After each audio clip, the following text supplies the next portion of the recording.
das ist auch eine Form von Beziehung, auch wenn es vielleicht sehr virtuell ist und auf schriftlicher Form in der Regel. Aber natürlich macht das etwas mit den Menschen, ohne Zweifel. Ja, ich bin Stefan Scherer, ich bin Psychologe, Therapeut, Coach mit einer Praxis in Zürich, bin spezialisiert auf Burnout-Symptomatiken und arbeite zusätzlich auch noch mit Unternehmen, gebe Workshops und Seminare.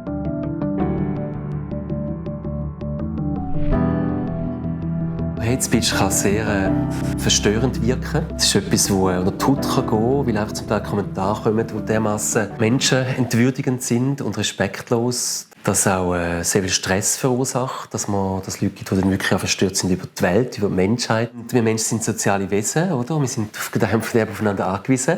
Und in Beziehung, und das ist auch eine Form von Beziehung, auch wenn es vielleicht sehr virtuell ist und auf schriftlicher Form in der Regel.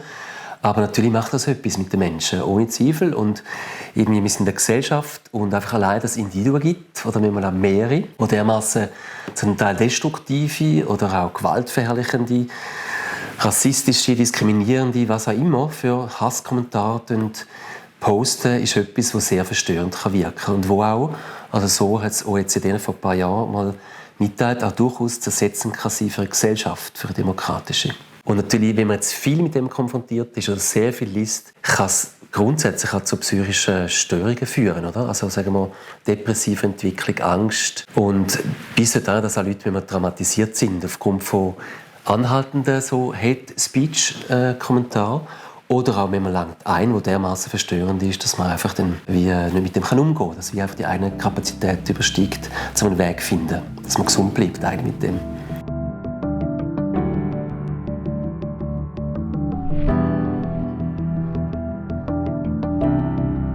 Ja, wir sind in einer Demokratie und da ist Meinungsfreiheit hochgeschrieben und das ist ja auch unglaublich wichtig. Nur wenn es irgendwo der basale Respekt verliert vor einem Menschen und die Würde nicht mehr gewährleistet ist, respektive wenn es ganze Menschengruppen betrifft, mit einer gewissen Rasse oder Farbe oder Geschlecht oder sexuelle Orientierung oder was auch immer, dann fängt es an, destruktiv zu wirken und dann muss man es als Hate Speech klassifizieren und dann wird es einfach auch gefährlich. Weil zum Teil das ja auch gewaltanstiftende Aussagen sind. Einfach ganze Bevölkerungsgruppen, sei es Frauen, sei es Männer, Kinder oder wer immer, einfach deklassifiziert werden. Und das kann einfach anstachend wirken für auch andere Menschen, die vielleicht auch psychisch labiler sind, die vielleicht am Suchen sind. Das ist auch ein Ventil für viele schliesslich, oder? Im Umgang mit Wut, mit Frustration, Verunsicherung. All diese vielen Herausforderungen, die momentan auch konfrontiert sind auf dieser Welt und in der Schweiz. Und das kann ansteckend wirken, wenn da jemand als Hater sehr stark mit einem Kommentar unterwegs ist.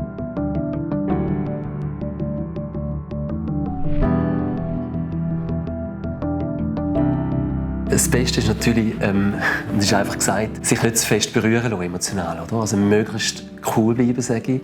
Sachebene bleiben, das heisst jetzt psychologisch sich irgendwo regulieren. Konkret mit einer Atemtechnik. Rausgehen, frische Luft schnappen, vielleicht einen guten Freund oder Freund anrufen und sagen, du, was habe ich jetzt da wieder gelesen oder gehört? Also sehr gut auf sich schauen und merken, wo sind meine Grenzen und wo geht es mir unter die Haut, und zwar auf eine ungute Art und Weise.